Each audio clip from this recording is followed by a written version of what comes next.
বইয়ের সিলেবাস পাল্টাইছে সরকার, জুলাই আগস্টের বিপ্লবের ঘটনা ঢুকাইছে। কি ঘটনা করেছে সেটা না দেখি। এটা পঞ্চম শ্রেণীর বাংলা বই। দেখেন, হাসিনার নাম নেয়নি। পরে মনে হয় পুলিশের দায় শুধু, আওয়ামী লীগ নাই, ছাত্রলীগ নাই, গণঅভ্যুত্থানের বিরুদ্ধে মেইন কালপ্রিটের নাম নাই। এরা বাচ্চাদের কি শিক্ষা দিতে চায়?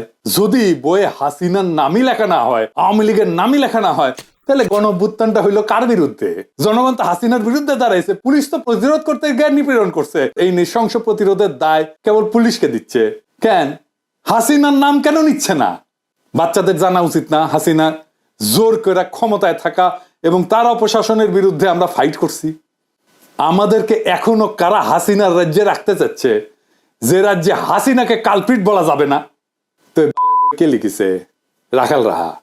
ওর আসল নাম সাজ্জাদুল হক। এই এত ইসলামোফোব যে নিজের মুসলমান নামটা পাল্টা এটা হিন্দু নাম নিছে, প্রকৃতি খিল হয়েছে। নবম দশম শ্রেণীর বাংলা বইয়ে জুলাই আন্দোলনের ইতিহাস কেন্দ্রিক একটা গদ্য যুক্ত করা হয়েছে।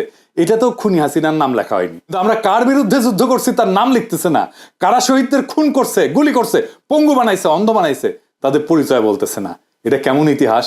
4-5 মাস না যাইতেই এই ইতিহাস বিকৃতি, তাও গণ অভ্যুত্থানের সরকার ক্ষমতায় থাকা অবস্থায়। পরে কি হবে তাইলে ভাবেন।